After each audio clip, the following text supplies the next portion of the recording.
Well, today we have the luxury of interviewing Hugh McPherson. And despite what you may have said, I certainly am look forward to this, and in the context that Hugh's been a very, perhaps not a person who widely advertises some of the projects he's been involved with, but it's certainly been a very effective a person in the life of Red Deer. I like to call them informal leaders, and he's certainly been one. He's also a member of the McPherson family who came to Red Deer, lived on 56th Street, and ironically, that's where I wouldn't call them VIPs, but certainly a number of significant Red Deer people lived. There were 3 sets of twins on that street, including my brother and I. We were the only identical ones, but it made it unique in more ways than one. And the McPhersons lived just across from us. You bet. Still do, by the way. I gather. Anyway, is there something you'd like to add to what your brother Jim might have said about growing up in Red Deer, and particularly with your introduction to, or your increasing awareness of your love of sports and teaching and seeing kids develop? But is there something like you because your father came here as a bank manager? Yeah, we moved here in the spring of 1958, and Dad was transferred to Red Deer. At that time he was the manager of the Canadian Bank of Commerce. Later on, they amalgamated with the Imperial Bank of Canada, and so Dad was actually the very first manager of the CIBC in Red Deer. When we first moved here, I remember in the spring we lived in an apartment above the old bank. The bank's not there anymore, but they had an apartment above the bank that was the home of the assistant manager. And the assistant manager's name was Dick Garasino. He was quite an artist in his day, but Dick Garasino was scheduled to move in to the apartment above the bank. And later on, we had to stay there for, I think, a month or so, and then we moved down into the house down on 56th Street. And actually, we've owned that house has been on our family ever since. When Dad passed away in the 70s, my wife and I were living in Edmonton at the time, and we made the decision that we would see if we could move back to Red Deer, and so we sort of negotiated the purchase of the house from the estate, and Lois and I have lived there ever since 1981. But you know, Bob, growing up in Red Deer I'm going to linger just for a moment on that building, because it was one of the most distinctive architectural buildings on Ross Street near Gates Avenue that Red Deer had. Oh, the old bank, yeah. One was a little sad to see the pillars in the front and so on demolished. But our family did know some of your predecessors who lived there, so whether there was writing on the wall or not, that was a fairly well-known accommodation. Yeah, for sure. Sorry, I didn't mean to interrupt. No problem. You went through the Red Deer schooling system then? I did, yeah. The first school I attended was Sacred Heart School, Sacred Heart Elementary, and Sacred Heart Elementary was located just across the parking lot from the Memorial Center, where the Memorial Center currently is. It's not there anymore. There's a condominium complex there. It used to be the old YMCA back in its day, but it originally was the Sacred Heart School, and I attended school there. I arrived in Red Deer when I was, I guess, going into I was in grade 2, going to be in grade 3. So my first school was Sacred Heart. Mrs. Starchuk was the principal, and then from there, from a schooling point of view, after I finished with Sacred Heart School, which by the way was the site of my first endeavor into sports. We used to have some very, very intense marble competitions on the parking lot at Sacred Heart School. I won some really nice steelies and a couple of nice cat's eyes, as I recall. But so that was my sort of soiree into sport. After I was at Sacred Heart School, they were building at the time St. Thomas Aquinas. It was under construction, and St. Thomas Aquinas would become the junior high and the high school for the Red Deer Catholic School District. But while we were waiting for it to be finished, I attended school in the old Army barracks and the dormitories that were located on River Glen School ground. Just along the road there, there was a series of Army barracks that were there, and for the year while they were waiting for St. Thomas to be finished, the junior high and the high school went to school there. Roughly when would that be then? Oh, so I would have been grade 7.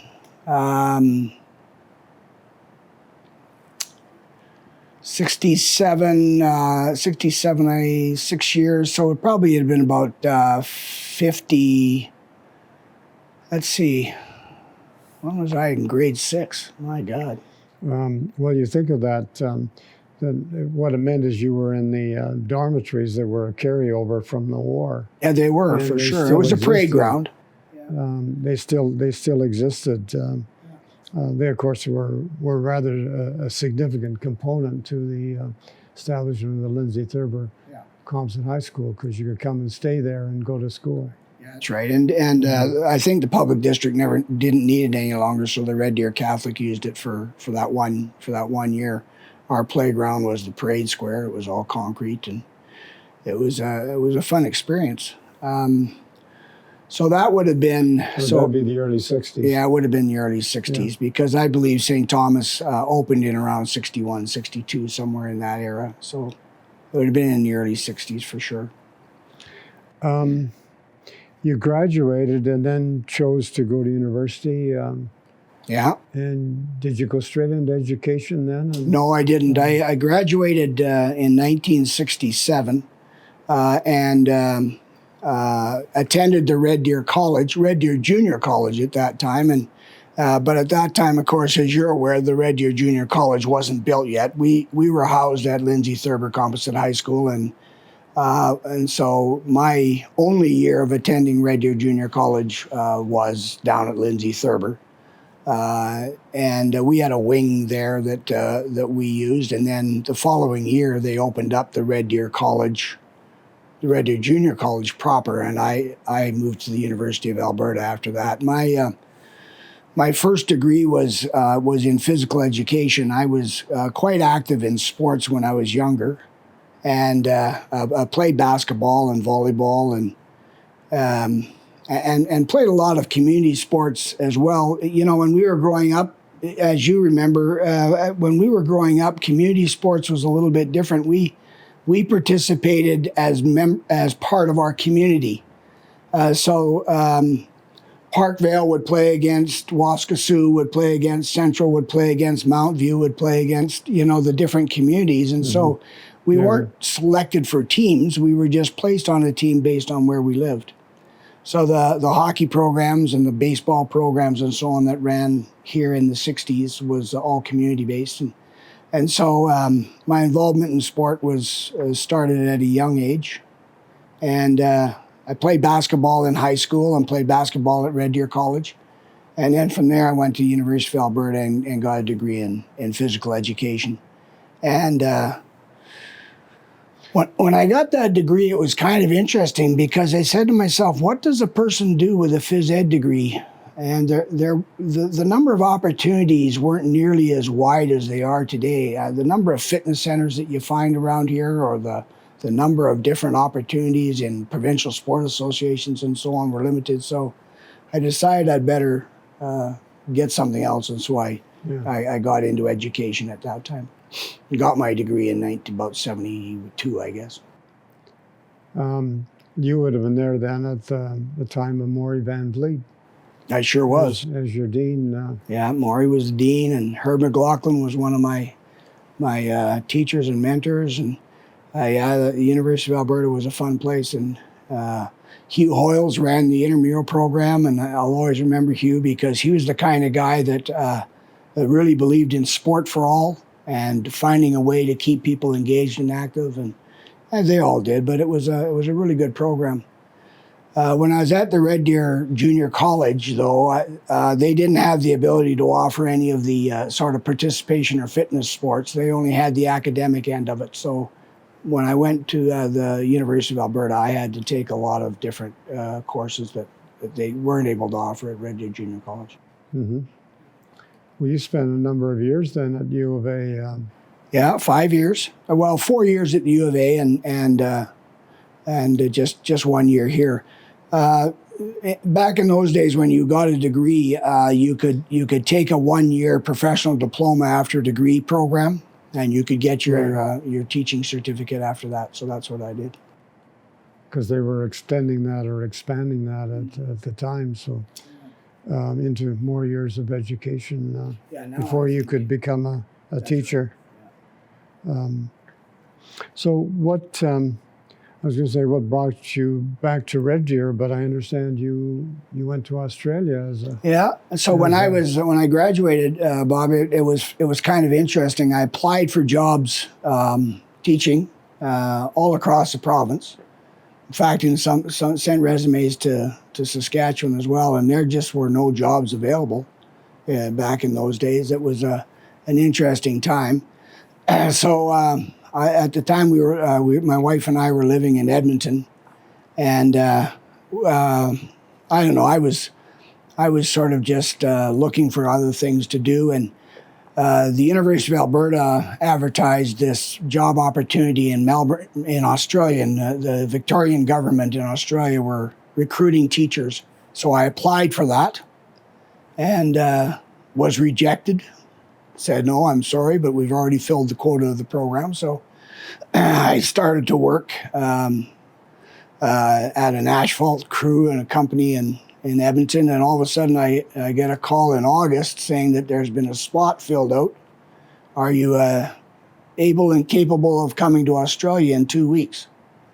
So Lois and I had 2 weeks to sort of pack our bags and say our goodbyes and get ready, and we were off to Australia. So I taught there for 15 months, and then returned back to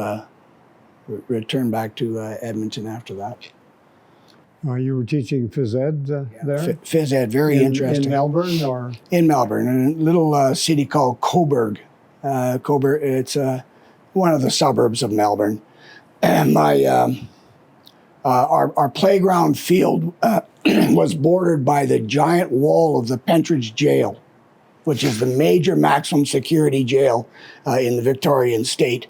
So our football field was right there, and the Pentridge jail wall was right beside it. And one of the standing jokes we used to tell was very often we'd kick soccer balls or Aussie rule balls or whatever over the wall, and they would never come back. Yeah. So every year we were allowed to send one student into the jail to collect all of the balls and things that have gone over through the years. So the standing joke is, which student would we send into Pentridge? It was quite funny. It was a fun time to have that conversation. We always picked the one that we would hope would come back, but sometimes didn't. No, I'm just kidding. They always came back. The kids came back. Kids always came back. And some of the balls. And some of the balls, yeah. So that was a good experience. I really enjoyed that. It was a very different experience for me in Australia, though, because I'd gone through an Alberta education system that had a specific way of thinking about physical education and the values of physical education and the way it should be taught. The Australian model, however, was more of a recreational-based theme. They didn't concern themselves too much with theory. In fact, I had one phys ed class that had 62 kids in it, and really all it was going out and supervising these guys while they play and try to avoid the opportunity for them to get into fisticuffs. So it was a different way, a bit of a different model. But the one thing it did give me was an opportunity to coach a lot of wide variety of sports. I mean, here's a Canadian guy coaching cricket. Well, I'm not sure I coached cricket, but I found a student that was very skilled at it, and he was able to guide me through the process. The same with Aussie rules football and so on. So it began to develop a pattern of interest in me in a wide variety of sports. It was a good experience, a very good experience.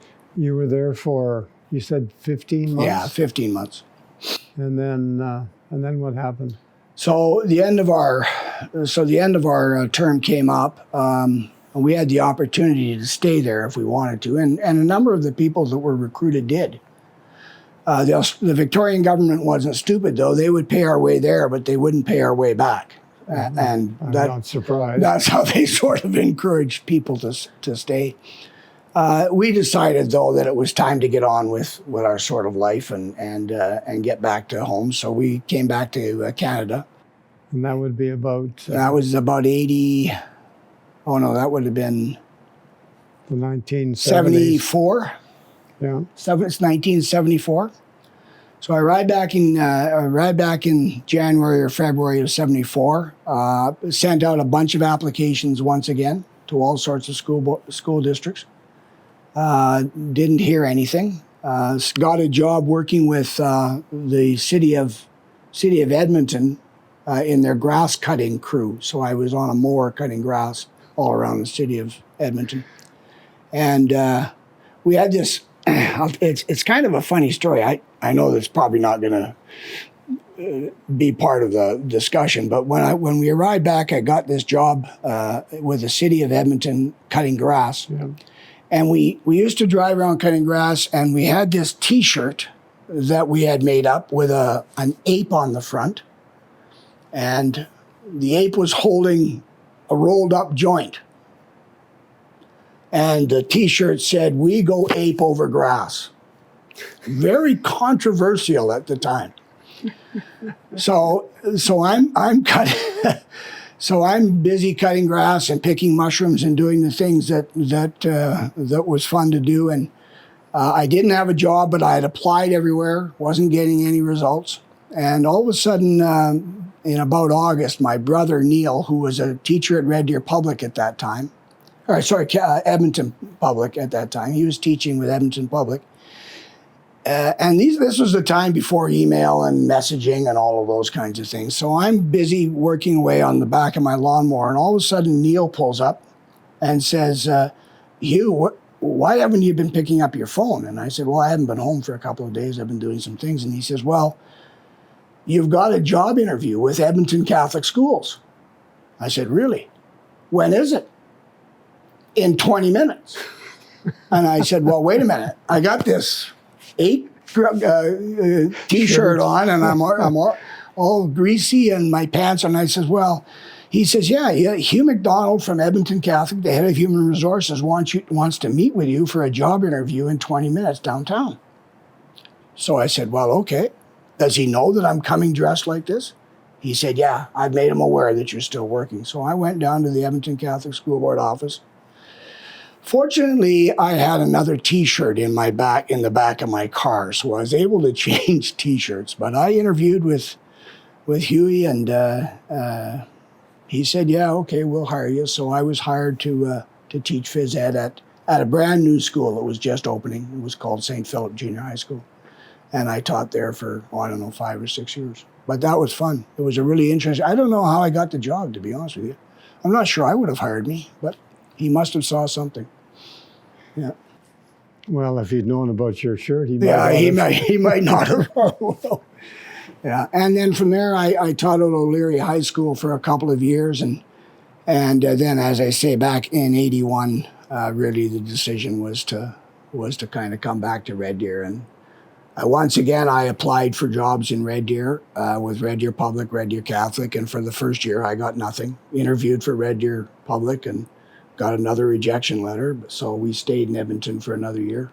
Actually rented our house to Dr. Hoffner while he was building his in the backyard there, back behind us. And then I interviewed with Red Deer Catholic and was offered a job at St. Pat's. So we returned here in the spring of '81.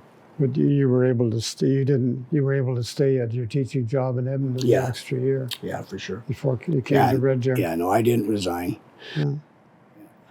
So you arrived in Red Deer about 1981, then as a phys ed teacher at St. Pat's. Yeah.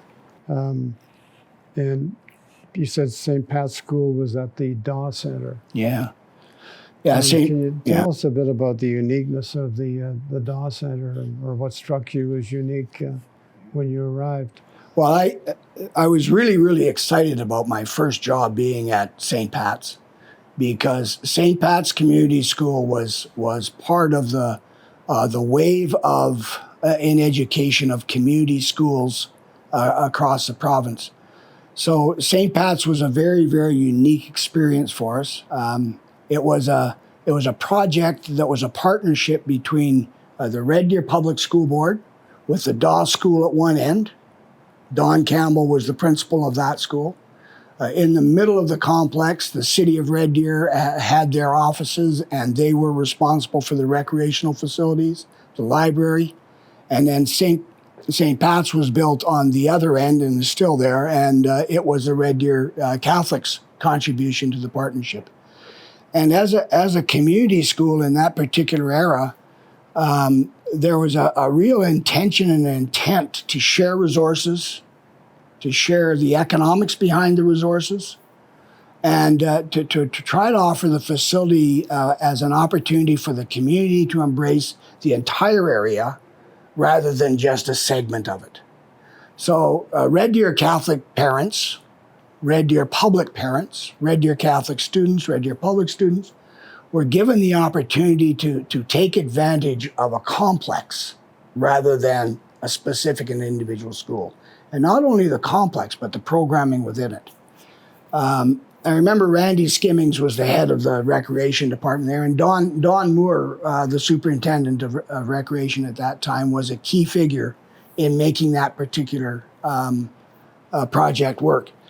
So as part of that environment, Don Campbell and Lou Lorenz, who was our principal, would try to create timetables that would allow for the exchange of teachers to go between schools to provide lessons and classes in areas that they had a specific skill. So I was paired up as an example with Don Percival, who is the phys ed teacher over at the Daw School. Our timetables matched each other. So I would go over and teach Don Percival's basketball classes because I was fairly adept at that particular sport, and he would come over and teach my kids cross-country skiing because he was better at that than ours. And so we would have an interchange of those kinds of activities. Our sports teams at that time were combined. So the Doss Center Sabres that we, as we were called at that time, was a combination of the Red Deer Catholic and the Red Deer Public kids who had tried out for the teams. And for instance, I coached the Daw Center Sabres basketball team, and I had Daw kids and I had St. Pat's kids. And we participated in the league as a combined effort. And so it was a real opportunity to kind of to maintain our integrity and our identity as a district, because we were able to maintain the Red Deer Catholic values and the Red Deer Catholic philosophy within our school and our education system. And also we were able to embrace other concepts within it that would help us share the resources that made a difference for our kids. So it was a really, really unique experience. And I've got one of the byproducts of that as a result of that is that I've really got a lot of good friends in the Red Deer Public School District and the city of Red Deer. And my relationships are partly because of the opportunities that I've had to be in that sort of environment. So it was unique. It was a really good experience. I'm not too sure that it still has the same type of philosophy. That community school type of a philosophy did go to other parts of the province. There are schools up in Edmonton. I think it's Lizert and Holy Trinity, the high schools that share the same type of a foundational concept. I should point out that the idea, although it didn't get to the same level in education as it did at St. Pat's and Daw at that community center, it did have some impact even when they built Hunting Hills in Notre Dame. I was the vice principal at Notre Dame High School, and There was a beautiful recreational complex, a Colquitt Center between us, and Hunting Hills was on the other side. And I remember as vice principal at Notre Dame, we would adamantly search out ways in which we could share resources as well. Some of our students at Notre Dame would go across and take courses at Hunting Hills, and the Hunting Hills kids would come and take courses at Notre Dame as well. And so the concept, although it didn't reach the same level of integration, if you like, it still developed a sort of an attitude in some of the people that were part of that to continue, on in the future. So it had an impact for sure. I suspect as a bystander, that kind of evolution of a concept excites me, and I wish that, just from a practical point of view and an options point of view, had carried on. I say that because when I went through Lindsay Thurber, which is, the mid-50s, there was no Catholic high school. And two things struck me about it. The first was that was never an issue. What was your background, your denomination? It just never came up. And I think a number of us were sad when we heard that there was going to be a separation of the systems. The second was that when they hired teachers at Lindsay Thurber, that was a question that was never asked. What is your religion and background? And I think in a way it led to a higher quality, an opportunity to select, more broadly select the teachers. And perhaps that's, I don't say it's rationalizing it, but the quality of the teachers at Lindsay Thurber was remarkable. And then when I was researching the book on early schools in Red Deer, I was astounded to learn that the average student in Lindsay Thurber, their marks were 20% higher than in the province. And that was at a time when the standard deviation of curves of marks was very tight, and 20% was huge. Anyway, I just make that as a comment to support the transfer of skills and talents and so on. Yeah, and I firmly believe that there is a place. First of all, I'm a very staunch supporter of public education. That for me is an absolute, one of the absolute things that I truly believe in. I think our resources provincially should make sure that it goes towards a strong, successful public education system. And I also believe that within that public education system, there is room for diversity within it. And so I support the idea that it is fine to provide an opportunity for a public education system to be based on a value-based type of a system, such as a Catholic education system. But there should be opportunities where appropriate to be able to extend and share resources if possible. So I think there are models, and this community-based education model was one of those that tried to attempt to bring that sort of concept into place. And as is always the case, I think economics and politics somewhat got in the way. And vested interests maybe have detracted from it. But I still, and that's the case in other educational philosophies that have gone on through the years, and we can talk about all sorts of them. The whole idea of the middle school concept, in its purest form, was pretty good at one time, but has not followed through with the theories. So the theory sort of has been replaced by the realities of the society we live in, I guess. And so that happens in education just as much as it does anywhere else. Well, we've attempted to in some ways to describe a few of at least the really major educational changes or the evolutionary changes that occurred in education in the province. I'm sure occurred in other provinces too, but what has continually surprised me is that the innovation and the initiatives and the leadership in educational change, when it was possible to make it at a community level or even a rural level, have come from Red Deer in this province. For sure. And I don't say they continue because with so much more government control, financial and otherwise, and centralization of those decisions, there isn't the scope, the room for innovation and trials and of different models. Although to the extent there have been like charter schools, that concept to some extent had roots in Red Deer in the province too.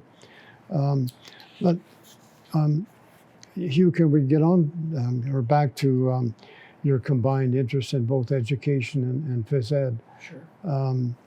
And because that's been such a significant part of your life, and obviously, as you called it, a fun part, but an enjoyable part over the years.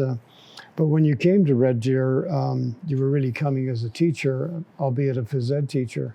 But that didn't require you, except on an elective or a volunteer basis, to become more involved in the what is in many ways is an extracurricular experience. Are the sports programs that have evolved school-based, with competition between schools and so on. But I say that from the point of view that it's such an important part of your educational experience, and that some of the things that you learn just by doing or watching and observing come from participating in competitive sports. I mean, academically, schools, of course, are competitive, and you end up with a mark that gives you certain perks, prerogatives. But a lot of the social part of it is and comes from the extracurricular activities, which in many ways are provided, led by teachers on a non-remunerated basis. Right. But they obviously, it challenges your free time to some extent. But there was an opening there, and as you've said, because there were very few pure phys ed teachers, as opposed to teachers teaching a sport or two. But tell me how that evolved, both from the point of view of your own talents and interests, and from the point of view of the school. Well, so when I was hired on at St. Pat's, I was hired on as the phys ed teacher, and that means that when you're hired on as a phys ed teacher, and by the way, I should point out that one of my personal philosophies has always been youth development. I've always truly believed that it's absolutely critical that we spend a lot of time, energy, and resources in building programs for the youth in our communities, because they are sort of the future, and they're the ones that drive it. And if we want to have a socialization pattern that is productive, then we need to focus those socialization patterns on the youth of our community. And so I have no regrets in making decisions about getting involved in activities that promote the opportunity for youth to excel. Having said that, one of the reasons why I've been so involved in sport and sport areas throughout my sort of like lifetime here in Red Deer is because the idea of the whole concept of sport and phys ed in a school that was so attractive to me was the fact that it allowed me to connect to kids in a very, very special and personal way. When you're coaching teams, and when you're involved in a gymnasium, and when you're participating in activities that are in some ways intellectual, but in some ways social, you're really connecting with kids at a more base level, and you're having the opportunity to impact them through more than just providing them with a curriculum. And so that's why phys ed for me and the whole concept of sport was a positive motivator for the things that I did.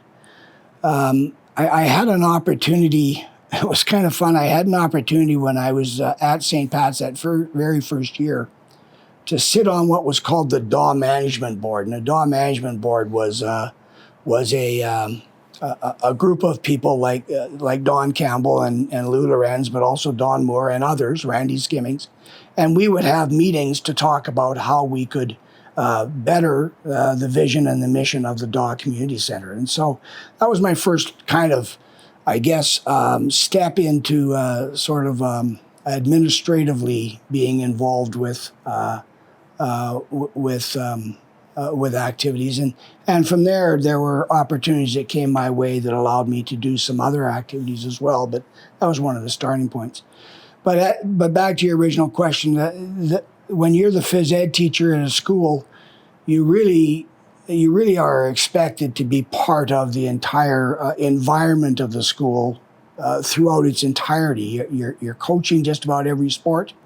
That first year at St. Pat's, I started coaching, and I began coaching with the volleyball, then basketball, then I would go on to badminton, then track and field, and it was just a natural progression of activities that we went through all the way through. Was that extracurricular? Or It was all extracurricular. No, it was all extracurricular. It was all volunteer and extracurricular. I mean, there might have been an expectation, but we weren't required to do it.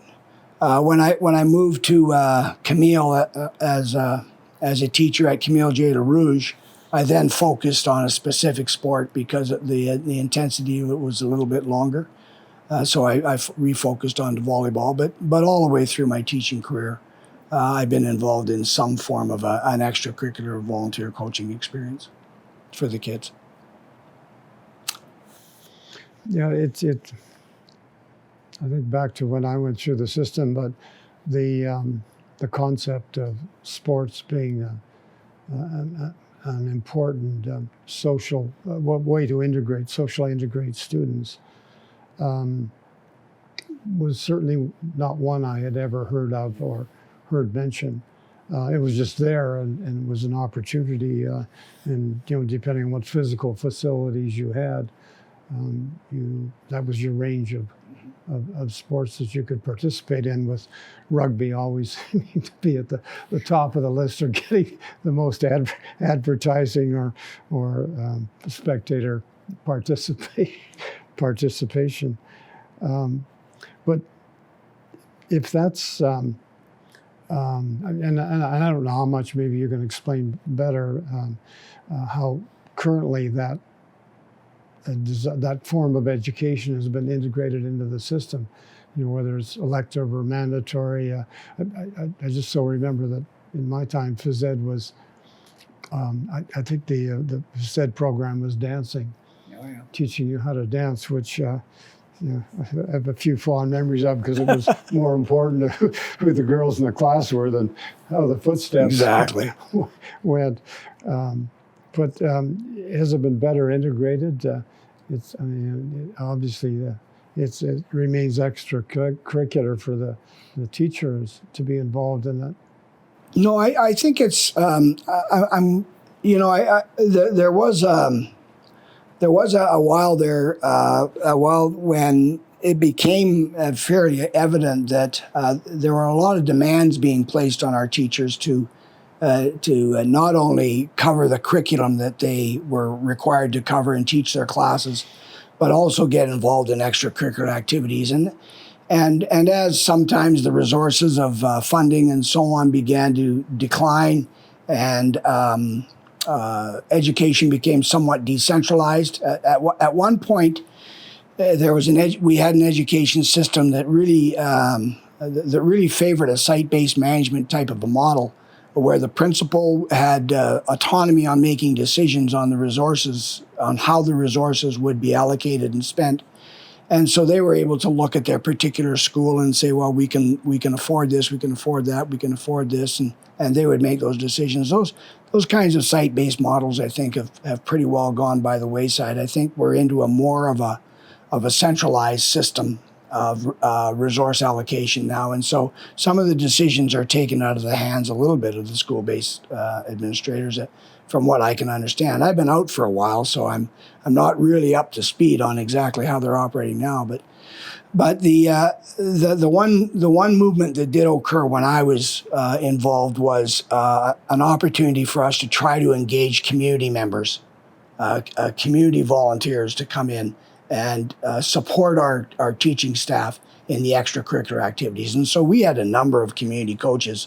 Some took on full leadership roles, and in fact, they became the coach, and the teacher was simply there as a support to them. And so the whole idea of developing the community-based coaching model is pretty strong now, I think, Bob, in a lot of the schools. And so that was a move in the right direction too. I think it's a real positive step that way. But I think teachers have always accepted the fact that, at least in my experience, the teachers that I dealt with always accepted the fact that you don't simply teach kids in chunks. You teach the whole child. You teach the whole student. And part of that is teaching them to be engaged in activities outside of that. And by the way, it's not just sport. There are so many activities that go on in schools like band and culture and drama and all of the kinds of things that would engage kids regardless of who they are, what they look like, or what kinds of things that they did. And that was the important part of it as well. Connecting kids to their education. That was the important part. Yeah, I think it's also important by helping students identify, recognize, and practice their skills that are not just academic learning ones. There can never be too little of that. That's right. I agree with you. As you stayed in the school system in Red Deer, the separate school system, what happened over the years? Because that was a significant part of your life. You ended up changing schools or changing the grades you taught, or yeah, I sort of made a commitment to myself when I began teaching that I would find something different to do every 5 years, and I did that. Now, I didn't always change schools, but I would change my role or responsibility within the school. And by and large, I would find some way to rejuvenate my kind of way of thinking. And mostly for every 4 or 5 or 6 years, I would be doing something else. I might have taken on a different leadership role or a different role within the school. I might have changed schools. I might have gone into administration. I might have expanded some of the things that I was doing into a volunteer role in the community. And so I would always try to find some pattern to kind of find a different way of doing what I was doing every 4 or 5 years, so I wouldn't find myself in a rut of always just doing the same thing over and over again. And so as an example of that, I remember when I was in my very first year at St. Pat's, I was in the staff room, and Lloyd Baumgarten, who was the deputy superintendent of schools for Red Deer Catholic at that time. So I'm in the staff room, and he comes and he taps me in the shoulders and he says, "Hugh, we have a responsibility that we have to supply a representative from the Red Deer Catholic School Board onto the Recreation, Parks, and Culture Board." So at that time, the Red Deer Public, Red Deer Catholic would put a representative onto that particular board, and he said, "We would like you to take on that role."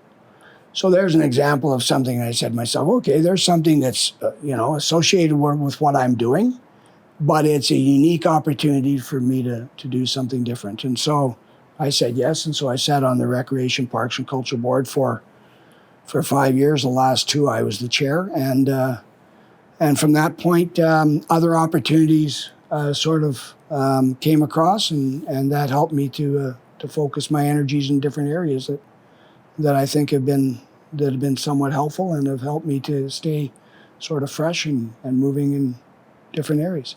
I've always tried to select opportunities that fit within my kind of area of interest and fit within my concepts of helping kids and helping youth and sport and those kinds of things. I don't know whether you went from there or it was just a natural part of that philosophy and life planning desire that got you into and onto the Waskesiu Parks Policy Committee, where you were governing a lot of the recreational or setting policy for a lot of the recreational activities that the city perhaps funded but were available in the community outside the schools.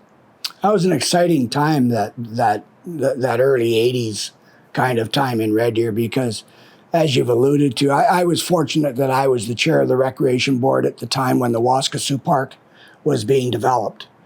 You know, I was just a small part of it, but I had the opportunity to sit on that Waskesiu Park Management Committee, and actually the Policy Committee, not so much the Management Committee, those were two.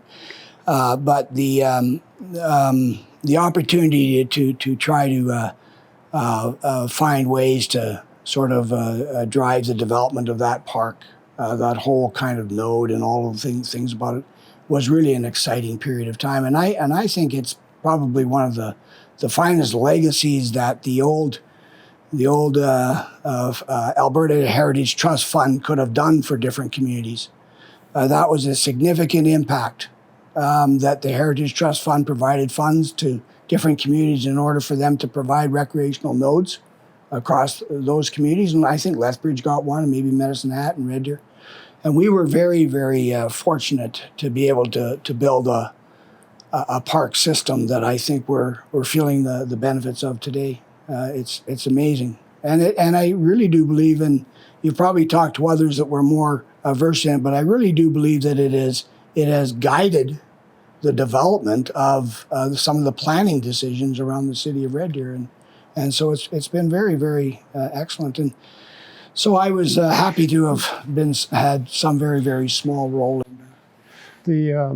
The city and the people who've continued, succeeded, managed and taken that concept that here's a resource, a river with a park system that goes along with it.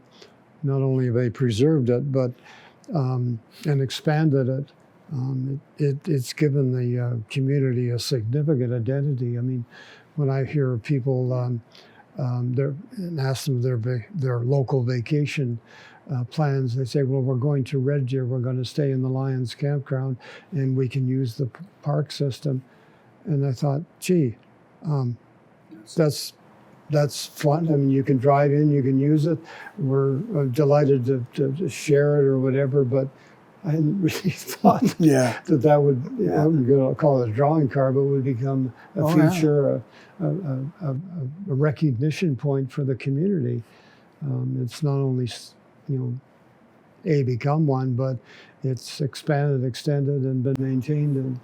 And we have to credit our city planners and the people that are responsible for the development. Like when you look at, I mean, I know it's not always completely possible, but when you look wherever possible, they've had some sort of they've made some sort of an attempt to link the different areas of Red Deer to that park system, and that, I think, brings sort of the community together. So someone who's living in Lancaster can go to the 20th Avenue trail system, and they can get everywhere. Everywhere in the trail system, they can find a way to move their way around. And it's really, you're right. You could spend a lot of time in the city of Red Deer and never get to all of the trails that we've got here. And it's not just the trails. It's the other. It's Gates Lakes. It's Fort Normando. It's Riverbend Golf Course. It's Mackenzie Trail. Great Chief Park. I mean, it's just a whole plethora of type of recreational facilities that really, I think, has made a difference in the city we live in. I find when we have visitors or relatives coming that one of the options we always offer them is to go for a biking trip of Red Deer, where A, you can see it, and B, you can enjoy some rather special parts to it. And now we're looking at I mean, you can get on a bike and you can ride all the way to Lacombe on a beautiful bike trail. You can ride all sorts of places. It's just boy, I tell you, active living it's excellent. I think one of the things I inherited from my mother was that to go along with your 5-year plan, as she reached some of the more venerable years, she incorporated that concept and wanted to try a new sport, learn a new sport each time, and biking and rollerblading Yeah, were yeah. two of them, sailing and Exactly. some more. But Well, all I can say is thank goodness for the innovation of e-bikes. That's all I can say, because there's going to be a time when I'm going to need one, but you still want to stay involved, right? So it's good. you went from there to become perhaps more involved, or certainly the others felt you would be willing to take up the challenge rather, to get involved in promoting events, not just the activity and learning it and the skills associated with it, but actually planning some events through the athletic board. The time, I think you were on the Red Deer Games Foundation. Well, that was more than just planning and bidding for games, wasn't it? Oh yeah, for sure. So it's kind of interesting. So from my experience with the Recreation Board, the Recreation Parks and Culture Board, Don Moore was sort of instrumental at one point. So once I got completed that, things just started to I guess add up and continue. So from there, I went. One of the areas that we developed was the Riverbend Golf and Recreation Society, and so I became a board member there. I was on the first board with Don Nielsen. Don Nielsen was the chair, and I was the vice chair of the first Riverbend Recreation Golf and Recreation Society board, and was on that for a while. And then Don Moore was the representative on what was at that time called the Alberta Sport Council, the Zone 4 representative for the Alberta Sport Council. And he was going to step down, and so I agreed to take his role as the Zone 4 representative on the Alberta Sport Council. The Alberta Sport Council was, at that time, the sport delivery system in the province of Alberta was delivered by a Crown corporation called the Alberta Sport Council. It wasn't a government department. Mm. It was a very, very innovative approach, and there was a council made up of representatives from across the province, and they were responsible for the sport delivery system, the active living and the recreation system for the province of Alberta, including Alberta Games and all of the kinds of things that go along with it. And Don Moore was the sport council representative for Zone 4, and he asked me to take his place, and I did for a number of years. And so, as part of the Alberta Sport Council, one of the primary functions of that, one of the functions or the areas of it was the Alberta Sport Hall of Fame and Museum. And the Alberta Sport Hall of Fame Museum was housed in a very temporary location in a downtown office building in Calgary called the Alpine Building. And so, as part of the Alberta Sport Council, I became involved as the chair of the standing committee for the Alberta Sport Hall of Fame and Museum, and we started the movement, along with a lot of other people, to relocate it to a permanent home. We asked Red Deer to apply for that, and they did. So the city of Red Deer expressed interest in being the home for the Alberta Sport Hall of Fame Museum, and we came up with an excellent proposal under Bob McGee and his team at the time. I remember sitting on one of those committees coming up with the feature marketing theme called The Crossing. Oh, yeah. Oh, there was lots of interesting designs that came up. But ultimately, the decision was made to relocate and to put the permanent home for the Alberta Sport Hall of Fame here in Red Deer, and as you know, it's located there. And so as a result of that, after I was no longer on the Alberta Sport Council, I then moved to sit on the board for the Alberta Sport Hall of Fame Museum. Sat on that for a few years, and because of my involvement with some of the sport in the Alberta Sport Council, I got involved in some of those events that you talked about. So I sat on the board for the 1988 Alberta Winter Games. Can I just linger on the point of the Hall of Fame coming to Red Deer? Do you recall any of the discussions or the criteria? What I'm looking for is, why did they choose Red Deer? Well, for a number of reasons. First of all, the city of Red Deer was very supportive. There were some concerns with its location, and there was lots of discussion as to where it should go and so on. But the city of Red Deer saw it as an opportunity to promote sport tourism within the city, a form of sport tourism within the city, and it would be part of their economic development plan. And so they were very much in favor of it at that time, and still are, I'm sure. The other reason why it was suggested that this would be a strong location is because it's a central location in the province. It's right off the major highway in the province, so access to it would be excellent. And so the location just made a whole lot of sense. People would see it as a little bit of a destination site rather than being engulfed by a large major urban community, So there was lots of good positive reasons for it to come here. We also were able to get a partnership with, at that time, I think they were called Red Deer Tourism. And so they partnered with it as well and became part of the concept. And so it made sense. It made sense for it to be here. The only drawback a little bit was there was a lot of archival material that had to be carefully stored, and so they fit it all in there, but it was a challenge at the time, I can remember. The first year or two it was housed the first year it was housed up in the provincial building in Red Deer, while the Hall of Fame was being built. It was there for a while. Marilyn Haley was the key figure there at that time.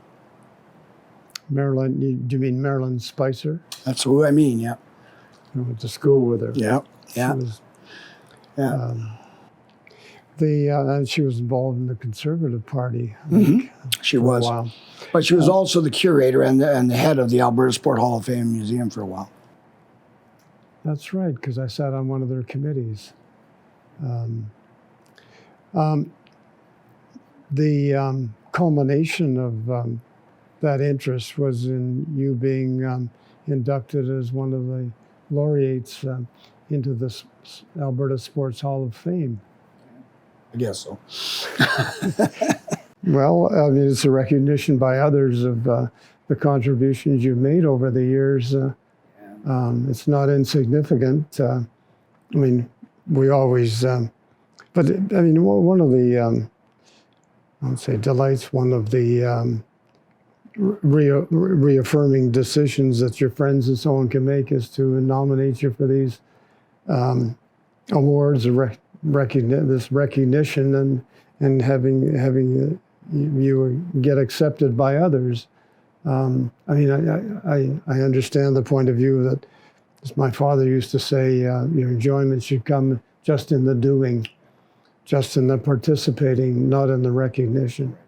And I agree with your father. And I'm a little bit, I don't know, as you have mentioned and alluded to, the whole idea of those kinds of things, they're very, very nice, and I'm humbled by them. I am, but really, it's simply a recognition of it really is more a recognition, and I really feel that it's a recognition of everybody in the sort of province who takes the time to try to do something to contribute.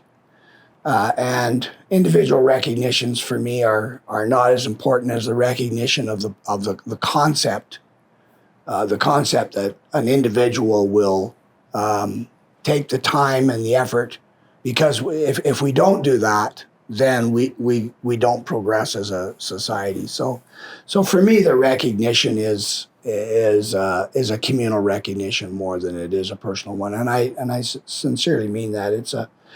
It's very, very nice, but it's more of a concept that it should be an intrinsic part of a person's value system to give to your community rather than to simply receive from it. And so from my point of view, the recognition is very, very nice and it's very humbling, but it deserves to be rebounded out as it goes.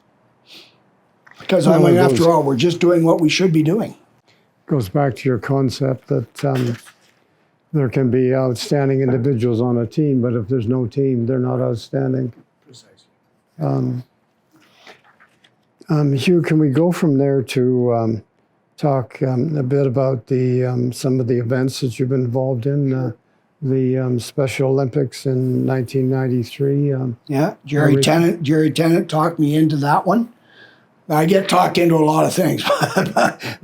So Jerry asked me if I would help with that particular event in 1993, the Special Olympic Summer Games. And so that was a very, very enjoyable event. I was in charge, I think, of the facilities for that one. Can we continue, Hugh, and maybe you tell me a bit more about some of the other major events that you either managed to bring to Red Deer or been involved in managing when they came. I'm thinking particularly of the Canada Winter Olympic Games that came here in 2019. So I've been involved in a couple of things through the years. In 1988, I was involved in the Alberta Winter Games. Then you mentioned 1993, the Special Olympic Games. I was involved in the 1996 games here, in the 1996 Alberta Winter Games that were involved. I was on that as a volunteer. I was the chair of facilities for the 2006 Alberta Summer Games that was listed here. And then in 2019, as you mentioned, we had the opportunity to host the Canada Games, the Canada Games, the Winter Games version of it. And Lynn Radford was the chair, and I was the vice chair of that particular organizing committee. And that was a really unique and large opportunity for us to bring together a national multi-sport opportunity for us that I think left a lot of nice legacies into the city of Red Deer. So I was the vice chair of that particular, and most recently just got finished as the chair of the 2022 Canadian Men's Senior Golf Championship at the Red Deer Golf and Country Club. That just wrapped up this weekend. So those are some of the things, and as I mentioned, that one thing sort of leads to another. You know, when you way back when you're on the sport council and someone says, "Would you try this? Would you do this?" and you just naturally flow into other things, and so it's been a fun opportunity over the years to get involved in those kinds of things and watch how they make a sort of an impact on the young kids that are involved in the activities. It strikes me, though, that so long as you're willing and so long as you're able, that's a never ending. You'll continue to have trouble saying no. And I think we're getting close to that time, though. And it's interesting that you bring that up, because one of the primary goals and the values that both Lynn and I and our whole society had for the 2019 Canada Winter Games was we need to make sure that we build into the process a strategy to enlist within our organization younger people that will start to carry on with the concepts that we do, because we do need to make sure that we engage lots of people to carry on the kind of work that are being done by people that maybe have gone through the process and are ready to move on. So that's what we're doing. That was part of the process, and I think we've done that. If you look at Central Sport, which is one of the legacy organizations that have come out of that, the board of Central Sport is people that are more of a mid-age and less type of a profile than the ones of my age, and so that's part of the benefit of it. And what does Central Sport? Central Sport is one of our legacy projects. It's an organization that has been set up and is just sort of on the founding edges of its work. But they are going to try to be a unified voice for sport in Central Alberta and in Red Deer. And so their goal is to try to bring about sort of an opportunity to have all sport have a sounding board or a voice within the city, and it's more and more of an idea of providing an opportunity for them to find resources and and to find ways in order to advance opportunities for sport advancement within their own particular associations. Because somewhat sport in our province is still a little bit disjointed. There are a lot of people doing a lot of different things, and not everybody knows what everybody else is doing. And we think that Central Sport can be that unifying kind of voice that will provide a one-stop area for that particular vehicle within the city. And so they're starting to move their work, and I think we'll hear a lot more from them in the future. I think we underestimate what youth can do and achieve. Oh, absolutely. Not just educationally, but I happen to be participating in a youth-orientated activity for new exchange students that came from around the world to the Rotary clubs in Alberta. There was about, I think initially about 50 plus of them per year, and we used to hold a weekend for them. But by far the most significant advancement we ever made was to turn the organization of the activity over to the students themselves. And it became far more exciting. It wasn't top down. It was previous students who'd participated in the program sharing their excitement. And it really made me realize that that's not only how you would reach that group, but how effective they were and how confident they were, and how, I guess indirectly, we underestimate that ability. That's interesting. We don't have time in this one, but when I retired as the principal at St. Thomas Aquinas, I took a 7-year job as the program manager for the international student program at Red Deer Catholic School Boards. So just as Rob Porca did with the Red Deer Public School District in their international program, I was the Red Deer Catholics equivalent to that. And so I sort of had the opportunity to get involved in not only the Rotary program, which was doing amazing work and bringing some kids in for years and years and years, but to help expand on those kinds of things and bring the whole cross-cultural idea and concept within our community. And so, we at the end we ended up with about 40 or so international students that were coming from all across the world, and the impact that they had on our own students and our system was quite amazing. So it was another good opportunity that I had to do, and as we went along. So you're right, Rotary has been an amazing supporter of that through the years, and it does make a difference as well. Well, that's an exciting story to complement the one I thought that had died and went to another town. Oh yeah, no. As an activity, but had carried on in Red Deer. No, it's still going. Is there anything else you want to add or say, Hugh, philosophically, or as a teacher, or as a for people who may follow in your footsteps, or have some of the same interests and skills as you? Well, I guess the only thing that I would sort of finish on is that the whole idea behind all of these things, not only in education, but in sort of the areas of sport, and that's just one. There's others as well, but it's all a matter of trying to find ways to connect people to people, and connect people to values that are important.